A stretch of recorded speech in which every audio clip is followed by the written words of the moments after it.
Hello, everybody, and welcome to another edition of All My Movies. We are wrapping up Best Picture month as the Oscar season has just wrapped up, but the movie that we're talking about today drew a few more audience members than the Academy Awards ceremony that was held just a few days ago. We are talking about 1976's Best Picture winner, Rocky, directed by John G. Avildsen and written by and starring Sylvester Stallone. And today I'm joined by a very special guest, the chairman of the Movie Trivia Schmodown and the head of the Schmodown Entertainment Network, my friend Mr. Kristian Harloff. We will be talking about this movie, our memories of it, its impact on us, the wonderful cast, so many great things about the film. I'm going to get to Kristian in just a few minutes, but before we do that, first of all, I'd like to thank you for watching All My Movies here on my channel. I'm still a very proud partner with Skybound and the Schmodown Entertainment Network. Please go and check out everything over at SEN, including the Movie Trivia Schmodown. There's a lot of stuff. We are in full swing for this season. I myself am competing in the singles division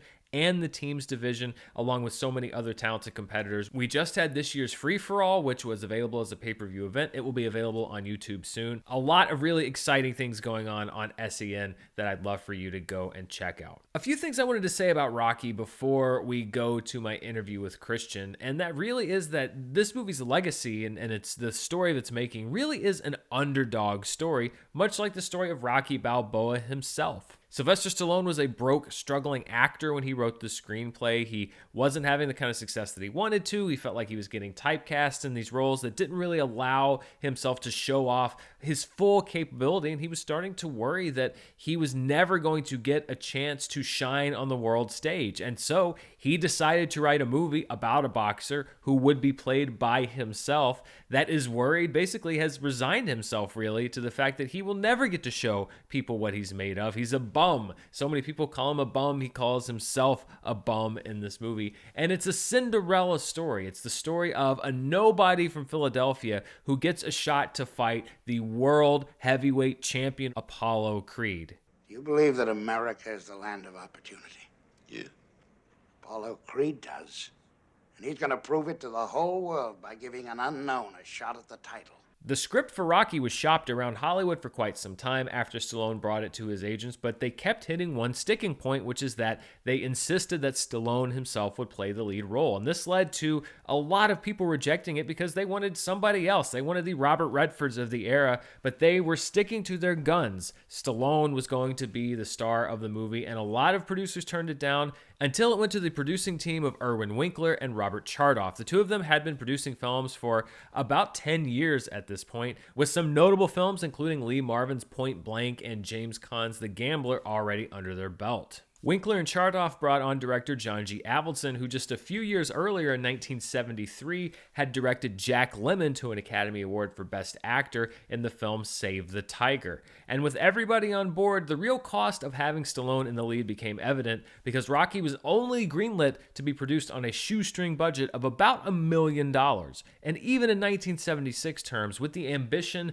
of what this film was trying to do, that was not a lot of money. Rocky was shot partially in Los Angeles for a lot of the interiors, but there was also an insistence that they do a lot of location shooting in the city of Philadelphia, which is really a character unto itself, and a city that has taken on the persona of Rocky Balboa since this movie came out. And even though Rocky was made for very little money and a lot of the shooting that was done in Philadelphia was true guerrilla filmmaking with a very small crew, sometimes without permits, Rocky was still able to revolutionize how movies were made. In order to shoot Rocky's training montage and parts of the fight, John G. Avildsen was looking for a way to move the camera in ways that it hadn't necessarily been moved before. There were a few ways you could move the camera back then. You could put the camera on the operator's shoulder, but that usually would be shaky because they're very heavy cameras still to this day, and so you wouldn't quite get a very smooth look. You could put it on a tripod, but even still the camera would be very locked down. You could pan and tilt, but you didn't have a whole lot of fluid motion, or you could put the camera on a dolly.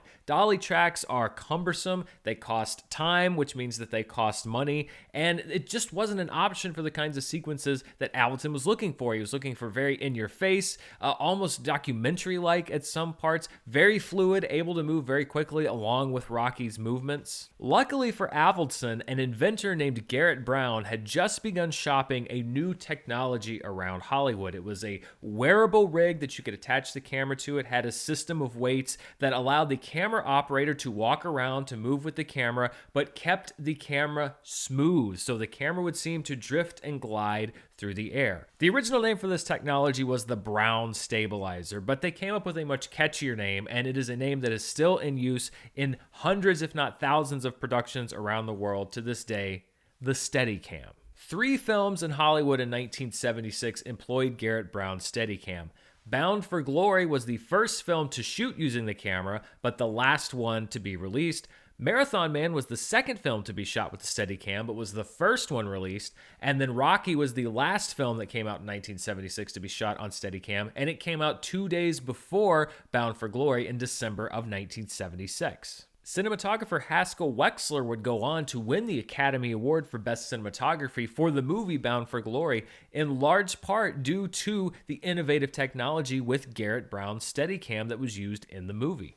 The Steadicam's star moment is also Rocky's star moment, as it follows Sylvester Stallone up the stairs to the Philadelphia Art Museum in a pose that has been struck by probably millions of tourists since the movie came out in 1976, and has made the Philadelphia Art Museum its own tourist landmark in Philly. And there's a little bit of fate at work here too, because the Philadelphia Art Museum was also the place where just a couple of years earlier, Garrett Brown had taken the prototype of his new invention to test its ability to move. He ran up and down the exact same steps that Rocky did to practice using the camera rig that would later make this scene possible. The Steadicam, of course, has gone on to become a fixture in television and movie production in Hollywood and elsewhere, and Garrett Brown would continue to go on working as camera operator for many films and reinventing and redesigning his product due to the needs of different directors, including Stanley Kubrick. In 1980's The Shining, a movie on which Garrett Brown worked as Steadicam operator, he was able to modify the camera to go very close to the ground, which allowed Kubrick to get those now famous shots of Danny Torrance pedaling around the Overlook Hotel on his bicycle. Of course, the Steadicam is not the most notable thing about Rocky. There are so many memorable moments and characters, and that's why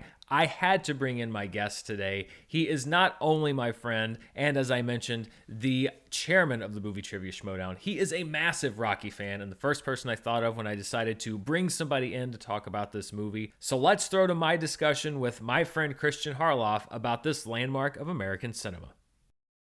I am very excited to have this guest on the show today. He's been involved with all my movies since the very beginning. You just haven't seen him yet. He is a man of many titles, one of them being the chairman of the Movie Trivia Schmodown. Also my partner on this show, Mr. Kristian Harloff. It's great to have you here. It's great to be here. Finally, we try to do this. We were going to potentially, Dan asked, and as of many, to do the thing. And we were almost going to do that. It didn't work out, as always, with the thing. But this one was easy to get me there for sure. I know. All I had to do was say Rocky, and Kristian showed up. It's like Beetlejuice. It's so, true. Kristian, this is our last movie of Best Picture month. This one is a real crowd pleaser. Do you think that might be, number one, why it won Best Picture, and then number two, why this movie has endured for so long?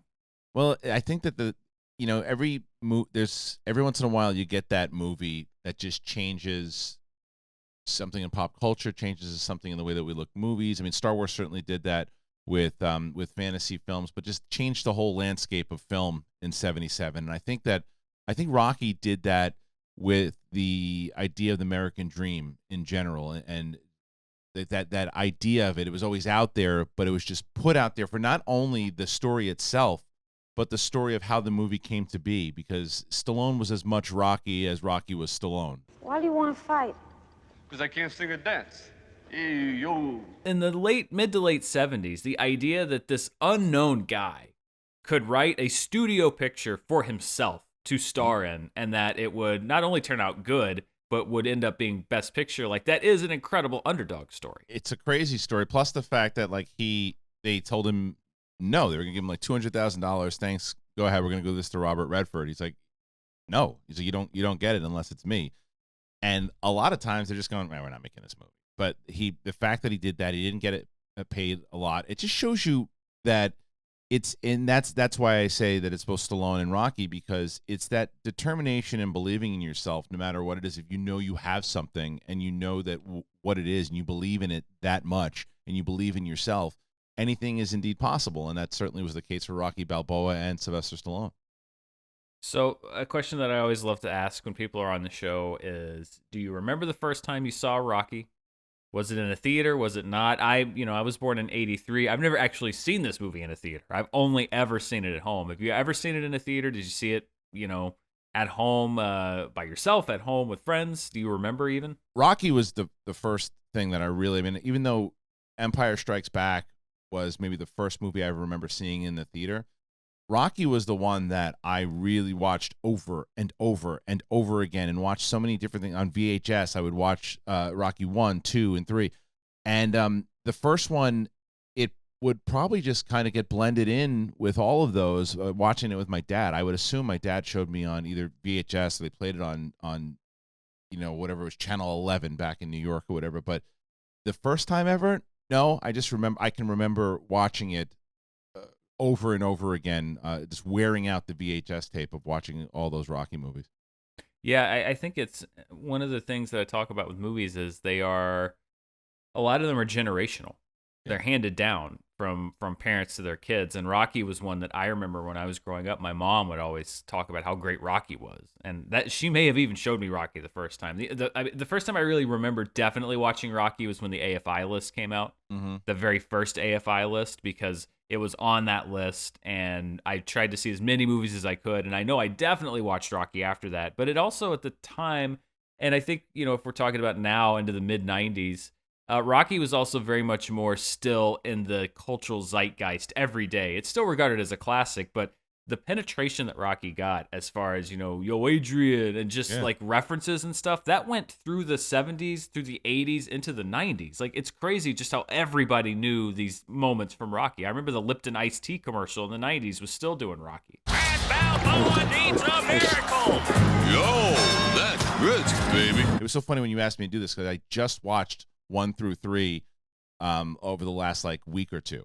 And I showed my daughter, my 9-year-old, she's about an hour into Rocky 1. So we've been rewatching that one. But I think that's why it was able to stay in pop culture, because of the way that he, like I said, capitalized off the American dream, but then was able to continue the story on, and we felt something for the character of Rocky. He was a likable person, but he was not this indestructible force. He was this guy that had to overcome things every single time that we saw him. So that's why we attached to him, and why he stayed in the zeitgeist, as you say.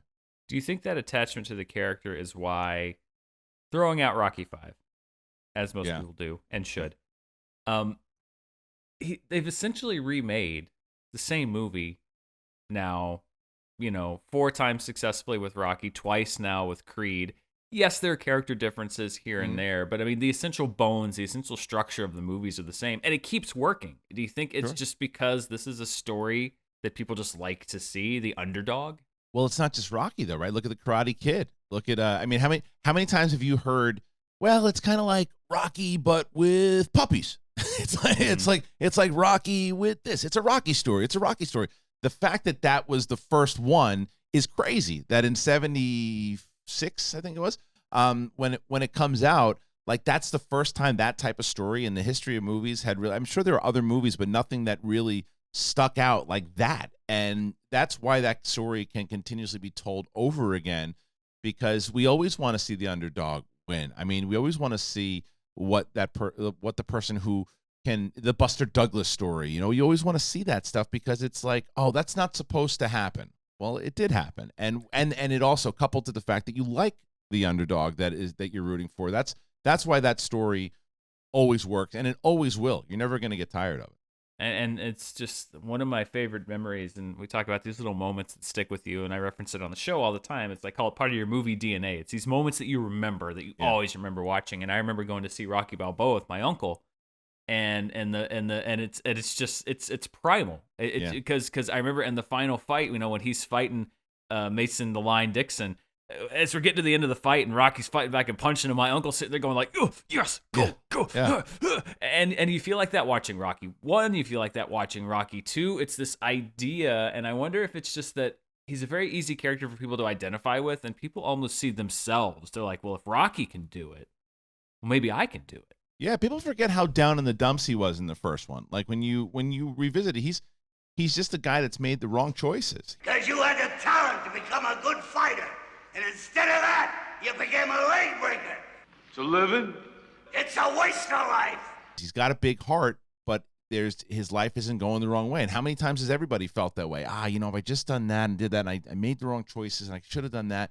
And that's where he's at, and the fact that he gets this opportunity, and he passes on it at first. I fight in clubs, and I'm really a ham and egg. This guy, he's the best, and it wouldn't be such a good fight. And then he finally thinks about it and takes the opportunity. But it's a lottery ticket. It's a lottery ticket because Apollo thinks he's going to drop him in like, either 3 rounds or whatever he says. I'll drop him in 3, or he says something along the lines that he's just there to promote. He doesn't take Rocky seriously at all. And how many times have we been down there? Yeah, that's not a serious thing. That's not going to happen. I mean, hell, man, you're involved in the schmodown. How many times we got that? That's bar trivia. That's it. And then you see a sold out crowd, and you're like, it makes you feel good because it's that doubt, but it's knowing in that belief of take my shot, do what I have to do, and he took a shot. Listen, I've been on the wrong end of a Rocky story in the movie Trivia Schmodown. Trust me, I know how these storylines can go. I mean, sometimes it's just you get caught on the jaw. It happens, and I think that's what. I mean, yeah, it extends to sports, it extends to trivia. I think it extends to any contest. Is people want to see the concept that this. Someone who's not supposed to win wins, and it's a storytelling thing. I mean, it's you could go as far as like Lord of the Rings. They're the unbeatable army. Star Wars. It's primal. This idea of like you have this mighty force that can't be toppled, and then you have this underdog or this group of underdogs that comes in and they achieve the impossible. It repeats itself over and over again. But isn't that the beauty also of Rocky? Is that he doesn't win in the first movie. That's the thing, is that's what I think is so beautifully written about the story. That's not what he wants to do. His goal is not to beat and become the heavyweight champion of the world and do that, because they could have easily done that like he was. And he tells that it's such a subtle scene when he's laying with Adrian and he says, I just want to go the distance. I want to know for the first time in my life, see? That I weren't just another bum from the neighborhood.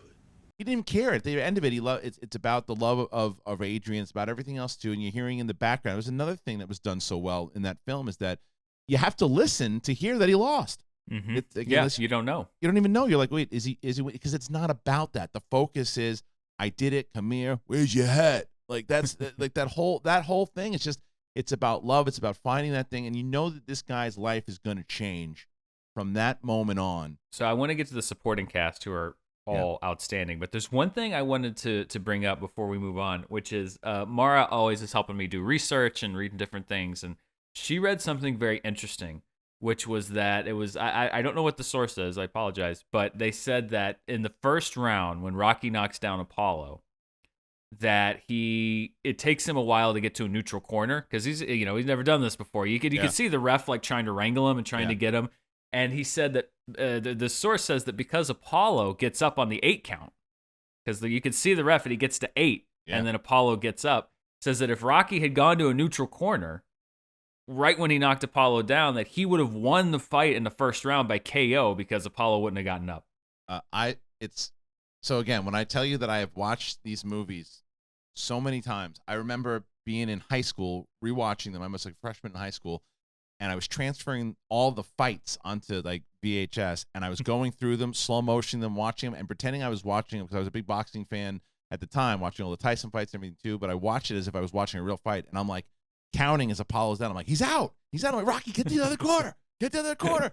Rocky absolutely would have won. Plus the fact, and again, it's movies, but in that 15th round when he hasn't beat that round, normally rounds are 3 minutes, right? Yeah. It's like 80 seconds into the 15th round and they ring the bell. And I'm like, come on. Rocky would have put him away. But he was on, like, Apollo was going down. 10 more seconds in that fight, and Apollo was not going to be getting up. No, his ribs were shot. Everything was shot. And it's like that whole thing. When you see them and they're lined up and you're like, they look like they've been in a war, these two. and they're going through, and he knocks Rocky down, and he's like, I finally got rid of this dude. And then the look on Carl Weathers' face when Rocky gets up, and they're like, are you kidding me? That's another thing about this movie, is that they didn't make the villain, because he wasn't a villain. They didn't make him a villain. They didn't make him a jerk. They didn't make him they just made him the heavyweight champion of the world, who was a bit arrogant, who was a promoter, Yeah. He was based off of Ali. And I like that type of stuff. You normally would get the mustache twirling, like he's the bad guy, and he would have done something bad to make you not like him. But he was just, he was a fighter. He was a promoter. Apollo Creed meets the Italian Stallion. Sounds like a damn monster movie. I don't know if you know how much you know about this fight, but like they had a boxing coordinator, a fight coordinator that they had on set that worked on all the old school boxing movies, and they shot them the old time, whatever, the 50s, 60s way, and like the way that they used to do fights. And Stallone's like, no, I don't want to do it. Like the guy walked off set. Yeah. He's like, fine, you don't want to do this way? Then I leave. And he walked off set. And I think they brought in someone new, and they worked it because Stallone wanted it to look real, and he wanted it and so him and Avildsen worked together to do it. And yeah, because they got rid of that dude. That was something I think Stallone posted on his Instagram not too long ago. You know, the other thing that I didn't realize is also I think came from Instagram is that the turtles are alive. Cuff and Link. Yeah. At least as of like last year are still they're still kicking. alive, you're saying. They're still alive. Wow. I mean, the turtles live a long life, but it's crazy to think about everything that's happened between 1976 and now. They're still and around. those turtles are still kicking. They're still around. You remember their names? Yeah, Cuff and Link. Cuff and Link, you just said it. Yeah. Cuff and Link. Yeah, so my favorite thing that I forgot, but I remembered right away when he said it. That scene, you just rewatched it? Yeah, literally a couple days ago. Okay, so then you'll remember it. So when Mickey comes to see him at the apartment after, he basically tells him, you need a manager, and he sits down with him and he looks over. He goes, what the hell are these things? And he goes, I'm like, dude, I love Cuff and Link. And he goes, Yeah, they make good soup. the look on Rocky's face when he says that, like he's pissed. He obviously has that whole, it stinks in here. He goes the whole thing. He screams and yells, but it's the start of that insulting of Cuff and Link that really starts to piss him off. What about my pride, Nick? At least you had a pride. I ain't had no pride. I ain't had nothing. Legs are going, everything is going, no one's getting them nothing. Sylvester Stallone, number one, for people that say that, like, oh, he can't act. Watch that scene. The end of that scene when Mickey's running away and he just unloads everything that he's had, like, on this, and is just bottled up inside. But also Burgess Meredith. I mean, I think that's the scene that probably got him his Oscar nomination. Well, I'm 76 years old. He kind of understands, though, when Rocky starts screaming at him and he walks away. Like he doesn't fight back, argue back. He's like, all right, we just not had a good relationship, so guy wants nothing to do with me, and I took my shot. I'm gonna take off. And then Rocky, because being the guy that he is, realized that wasn't just the frustration with Mick. That was the frustration of life. Yeah, like everything that poured. We've all been there. We've all been there before, that moment of like, oh man, everything is boiling up, and boom, and you're like, oh. Sometimes you do that on the air. Don't do that. But when that happened and that moment happened, it formed that bond even that we now went to know in 2, and then ultimately when Mickey passes in 3. It's that moment that makes them so much stronger together. I trained you to be a fighter and not a billboard. I'm doing it for a friend. What do you get out of it? Paulie gets $3,000, I get the rope. Shrewd. Kristian and I will continue our discussion about Rocky in just a moment, but first, a word from our sponsor. This podcast is sponsored by BetterHelp. Is there something out there that's interfering with your happiness or keeping you from achieving the goals that you want to achieve? I know a lot of times I'm so focused on doing everything out there that I need to do that I'm not worried about myself. Mental health is a very important thing, and it's critically important that you seek out the help that you need for your specific needs. BetterHelp is a service that will assess your personal needs and match you with a licensed professional therapist online. And usually you can start your communication with these therapists in under 48 hours. Now, this is not a crisis line. This is not self-help. This is professional counseling done securely online. There is a broad range of expertise that may not be available in many local areas, and BetterHelp is a resource that is available worldwide. Plus, you can log in anytime and securely message your therapist 24 hours a day, 7 days a week. With BetterHelp, you're going to get timely and thoughtful responses from the counselor you're matched to, and you can schedule weekly video or phone appointments. You don't have to go to waiting rooms like you do with traditional therapy. It's all done online. BetterHelp's also committed to making sure the match that you get is right for you, which means that you can change counselors anytime you want for free, and it's more affordable than traditional therapy, and financial aid is available for those who need it. BetterHelp wants to help you start living a better life today, and you can visit their website right now and read the testimonials that are posted there daily. Visit betterhelp.com/movies. That's BetterHelp, H-E-L-P, and join the over 1 million people who have taken charge of their mental health with the help of an experienced professional. In fact, so many people have been using BetterHelp that they are recruiting additional counselors in all 50 states to meet the need. And there's a special offer for viewers and listeners to this show. All My Movies listeners get 10% off their first month if you go to betterhelp.com/movies. That's BetterHelp, HELP.com/movies. And I want to thank BetterHelp for sponsoring today's show. Beethoven was deaf. Helen Keller was blind. I think Rocky's got a good chance. So Adrian, Talia Shire, Yeah. it's been a minute since I've seen this movie. Yeah. I forgot how good she was in this movie. The transformation, and it also just shows, I think it's a very romantic idea, the fact that there's somebody out there for everybody, and they are the person that makes you better. Yeah. They're the person that gives you whatever it is that you need. For Rocky, I think it was that confidence from somebody to believe in him, someone to say, like, you can do this. For Adrian, I think it was someone to literally just tell her that she's worth something, because she'd been told she was worthless for her entire life. My mother, she said the opposite thing. What'd she say? What'd she say the opposite? She said you weren't born much of a body, so you better develop your brain. You feel so bad for her, and the fact that she's with Paulie, and Paulie's just, I mean, Not nice. Paulie's as close to a bad guy in this movie, and which is funny because he's Rocky's best friend. Yeah. But he's as close to a bad guy as you've got in this movie. You want the bird? Go in the alley and eat the bird. Oh, And just to watch, I love that scene where, and it's really good acting from Talia Shire. And again, I think a lot of times she is unfairly, and I think it's because she got her big break in The Godfather, which is, her brother's movie. A lot of people say, like, well, she didn't earn it. Watch this movie. I mean, she starts off so withdrawn and just kind of tightly wound. And then it's not just an overnight thing. You can see her just sort of opening up gradually in that ice skating scene where she's still kind of withdrawn, but then starts asking questions. And you watch her open up, and it's really a very beautiful performance. And, and by the end, she's this sort of self-realized person. I take care of you, Paulie. I don't owe you nothing. And you made me feel like a loser. The two of them, they're a couple that, and their chemistry is phenomenal. On how they both play off each other. And he's like this bruiser, like kind of dopey guy, heart of gold, and she's just kind of reserved, but very, very intelligent and soft spoken, but his voice of reason in a lot of the things. I will say, though, I mean, listen, we know the character now. We know how the movie ends up. I know where you're going. In today's world, that initial scene after their date where he's like, hey, come on up. Yeah, no, come on up. Come on to my apartment. And then she's like, I want to leave. He's like, where are you going? Where are you going? Right. Oh, yo. Who'd you want to call? I want to let my brother know where I am. Why? It does feel a little like, oh, any other movie, I'd be like, run. I'm not sure I know you well enough. I don't feel comfortable.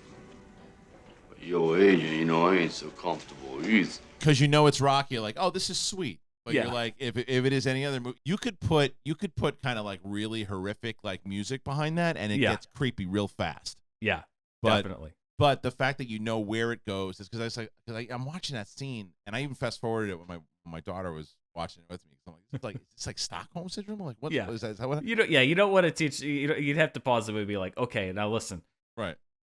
This is Rocky, but generally everything in this scene is wrong. Yeah. Exactly. Normally you throw the knee and run. Yes, exactly. Yeah. But exactly. But either way, it was when you start to know like where they are, what happens with them in general. It's you're able to, when you're watching it as a younger kid, you probably don't even pay attention to that stuff. No, but, no, of course not. But Yeah, it but now- just kind of shows you now 100%. that, like, number one, that scene would not unfold in a movie like that now. No. And then number two, yeah, I really hadn't, because I mean, I kind of had thought about it over the years, but like, as I said, I hadn't watched the movie in a long time, and then watching it again, I was just like, oh, no. No. No. That scene doesn't play. I want to go home. Yeah. Nah. Don't go, please. Don't go.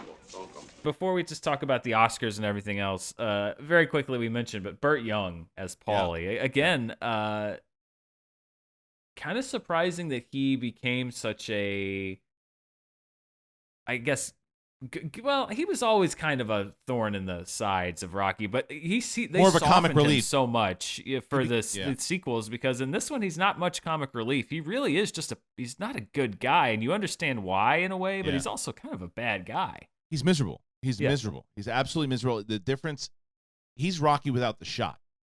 He's Rocky without the shot. He's Rocky without the heart. Now you're a big shot fighter on the way up. You don't even throw a crumb to your friend Paulie.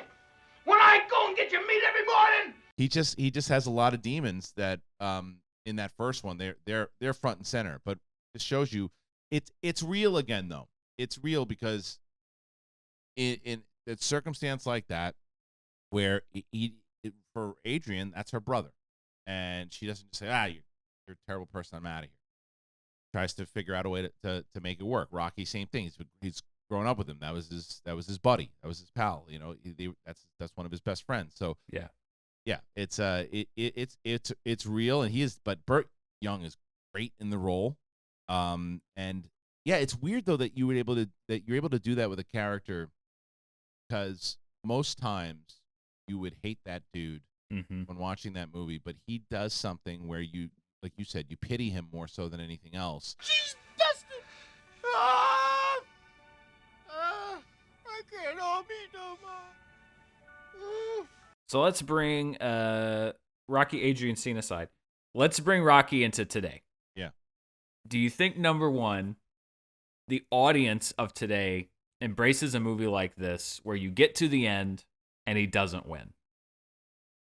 Hard to say, because without the Rocky story, you know, you don't get all the other, as we were talking about before, attempts to pull off the Rocky story, right? So if you're asking as far as is it the first time that we ever see this type of story today, then yeah, I think it still plays, especially with him losing, because it's bringing into it's that idea of that's not what the movie is about. It's good writing, and it sets up well. And if he would have gotten knocked out, or if he would have lost, like then no, that doesn't work. But the fact that he set it up, and if you don't have that conversation of I wanted to go to the distance, then it doesn't work. Because all I want to do is go to distance.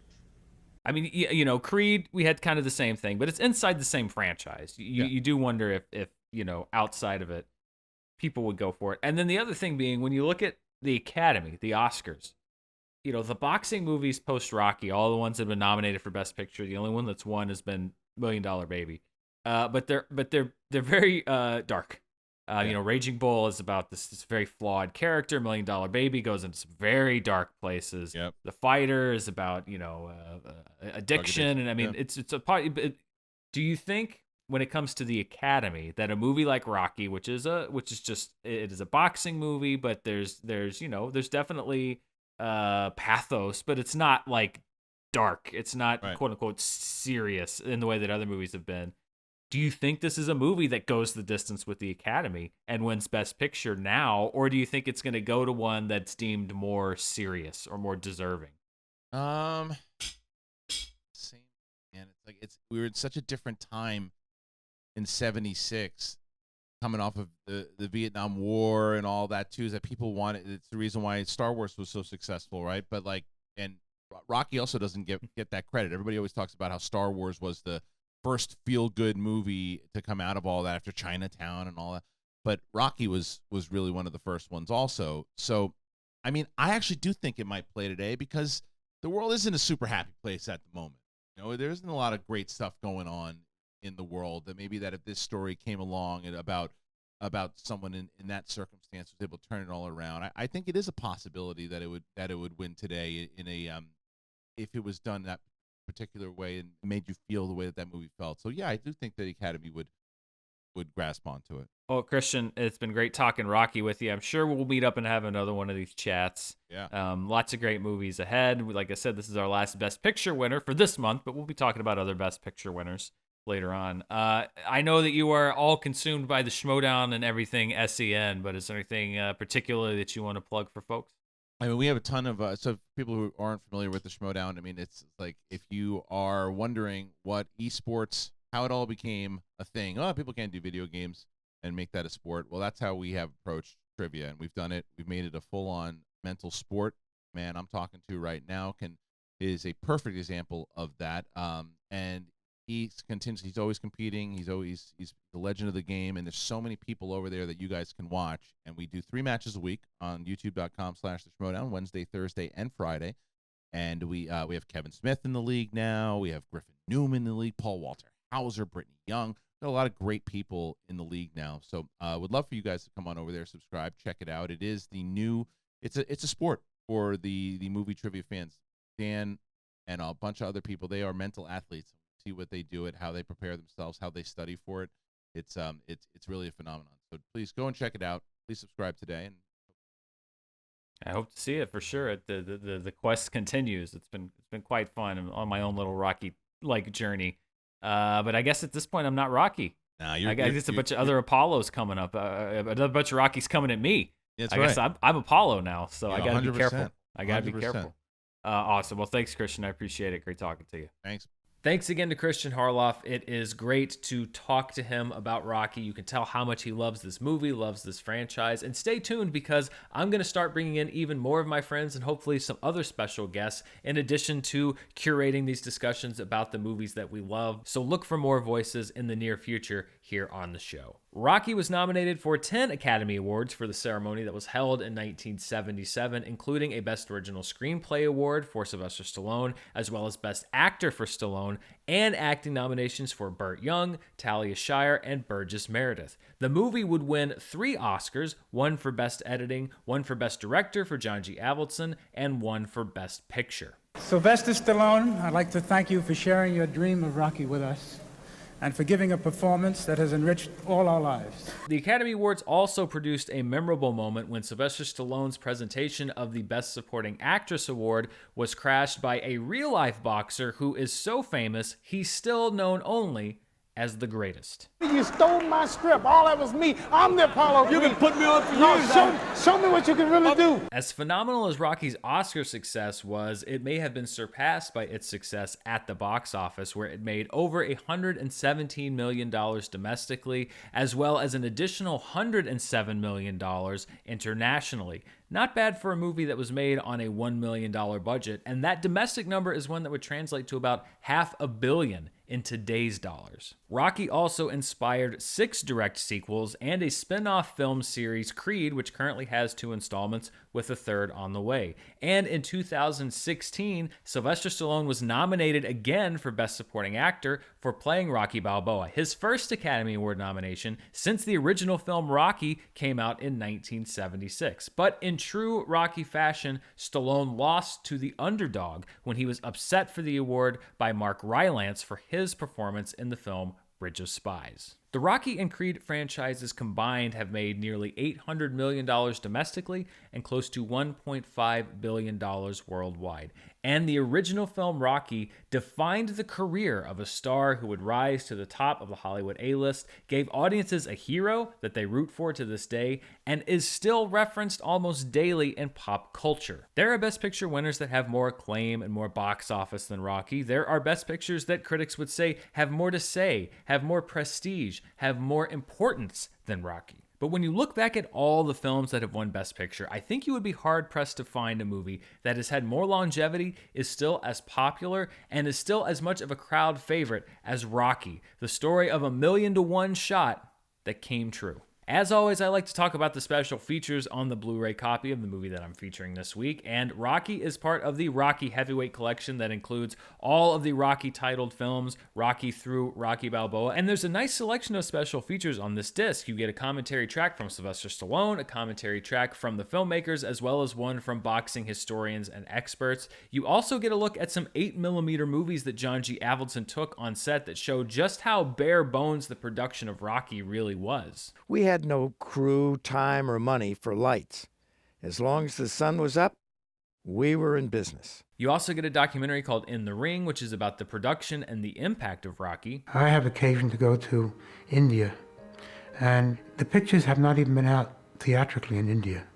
But everyone knows Rocky. You also get a look at the makeup of the film, which was done by Michael Westmore, part of the famous Westmore makeup family, and a look at the music of the film with input from legendary composer Bill Conti. From a minute and a half, in 30-second increments, we kind of worked our way up to 3 minutes of training. John G. Avildsen also shows off some footage he took as a dry run for the boxing matches, as well as some makeup tests that show what was an even more gruesome look for Rocky, almost a horror movie, than what we got in the final film. You also get an appearance that Sylvester Stallone did on Dinah Shore's talk show back when the movie came out in 1976. A tribute to Burgess Meredith, a look at Apollo Creed and the other opponents that Rocky has faced in his cinematic career, and this really bizarre meeting between Sylvester Stallone and the character of Rocky that was done for some reason that I have yet to determine. I can't believe I'm meeting Sylvester Stallone. Hey, yo, Rambo! You rang? Hey, here. I want you to have this. We won this Academy Award in 1976 for Best Picture. Hey, I guess we did a pretty good job, huh? And that wraps up my look at Rocky as well as Best Picture Month. Thank you to everyone who has gone over some of my favorite Best Picture winners of all time along with me. Next month, as we go into May, we are looking at some of the most notable movies that have been released in May, and we're going to be running the gamut from summer blockbusters to one of the most acclaimed films ever made. I hope you'll join me here on my channel when we go into those movies, as well as heading over to SEN, the Schmodown Entertainment Network, to see what else they have going on there. Thank you once again to my guest, Kristian Harloff, and most importantly to you for watching and listening. I'll be back next week to highlight another movie, but until then, it's time to go back on the shelf. See you next time.